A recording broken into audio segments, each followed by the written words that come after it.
Boyfriend তো আমার টাকা খেয়ে শেষ করতে পারে নাই, আমি কেন জানি সব ফকিরের সাথে মিশছি। এক সময়ে লাক্স সুন্দরীর ওজন এখন 106 কেজি, জানিয়ে প্রায় দুঃখ করেন তার ভক্তরা। অথচ নায়িকায় কিনা মেনে নিয়েছে মেদবহুল শরীর। যদিও আমি অনেক fat, I am not fit, but আমি আমার জীবনের সেরা সময় কাটাচ্ছি। শোবিজ ছেড়ে দ্বিতীয় স্বামীর সঙ্গে করছেন সুখের সংসার। 2 সন্তানের পাশাপাশি সামলাচ্ছেন একাধিক ব্যবসা। বলছি প্রসূন আজাদের কথা। প্রসূন আজাদ বক্স আপ বিক্রি করছে, এটা বলতেও মানুষের ভালো লাগে, আমার আসলে বেচতেও ভালো লাগে। বাবা মা পুলিশ হওয়ায় তাকে প্রেমের প্রস্তাব দিতে ভয় পেত ছেলেরা। বাধ্য হয়ে নিজেই জানাতেন মনের কথা, মেতে থাকতেন অসংখ্য প্রেমে। সুগার মাম্মিদের মতো মাসিক আয়ের অর্ধেকে খরচ করতেন প্রেমিকদের পেছনে। যদিও সঙ্গী হিসেবে চাওয়া ছিল একজন সুগার ড্যাডি। ময়মনসিংহের ফুলপুরের মেয়ে প্রসূন আজাদ, জন্ম 1994 সালে। তার বাবা আজাদ হোসেন এবং মা শাহনাজ আজাদ দুজনেই পুলিশ কর্মকর্তা। তিনি কুইন লিটন ফ্লাওয়ার স্কুল থেকে এসএসসি সম্পন্ন করেন। এরপর ভর্তি হন ক্যাম্বিয়ান কলেজে।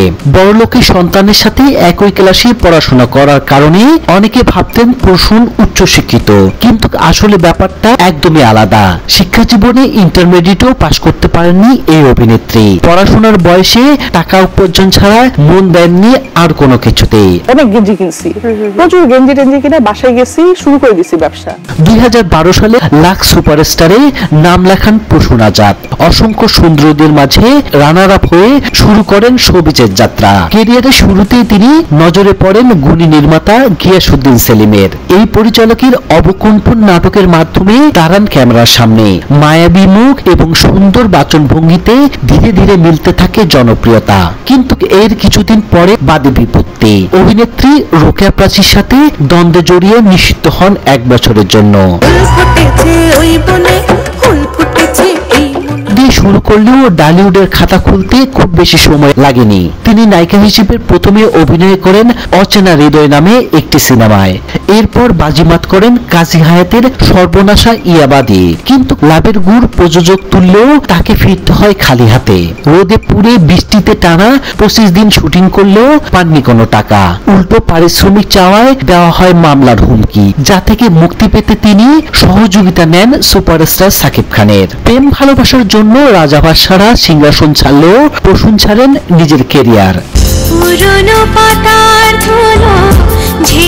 যশ খ্যাতি পেছনে ফেলে 2016 সালে তিনি বিয়ে করেন অস্ট্রেলিয়ার প্রবাসী মোহামেন সামসকে। ভালোবাসার টানে পাড়ি যাওয়ান ক্যাঙ্গারুর দেশে, কিন্তু সে ভালোবাসা মূল্য দেননি তার স্বামী, বরং সারাক্ষণই দেখতেন সন্দেহের চোখে। শুটিং এ গেলে কটাক্ষ করতেন নোংরা ভাষায়, যা মেনে নিতে না পেরে বছর 2 মাথায় বিচ্ছেদের পথে হাঁটেন এই অভিনেত্রী। 2021 সালে দ্বিতীয়বারের মতো বিয়ে করেন প্রসূন আজাদ। তার স্বামী ফারহান গফফার পেশায় একজন ব্যবসায়ী। এই বিয়েতে দেনমোহর হিসেবে নগদ টাকা বা গহনা কিছু না নিলেও অভিনেত্রী তার বদলে সেই টাকা দিয়ে স্বপ্ন দেখতে চান হজ করে আসার।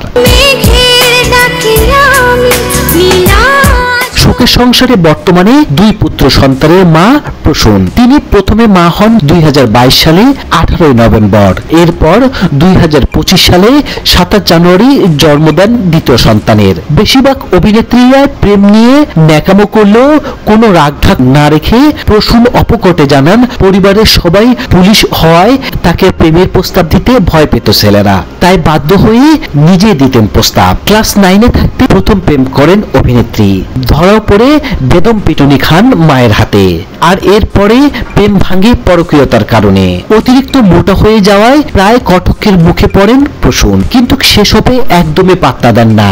সুযোগ পেলে বসেন 1 গামলা ভাত নিয়ে। ছোটবেলা থেকে তিনি খেতে খুব ভালোবাসতেন। তার সবচাইতে পছন্দের খাবার ভাত। ভাত খেতে না পারলে নাকি মাথা খারাপ হয়ে যায়। আশেপাশে সবার সাথে বাজে আচরণ করেন। অথচ এক সময় ছিল সবজি ছাড়া কিছু খেতেন না এই অভিনেত্রী। তো ভিউয়ার্স, আপনার কাছে কি মনে হয় প্রসূন আজাদের এমন মোটা শরীর ভালো লাগে নাকি আগে স্লিম শরীর? তা অবশ্যই জানাবেন কমেন্ট বক্সে।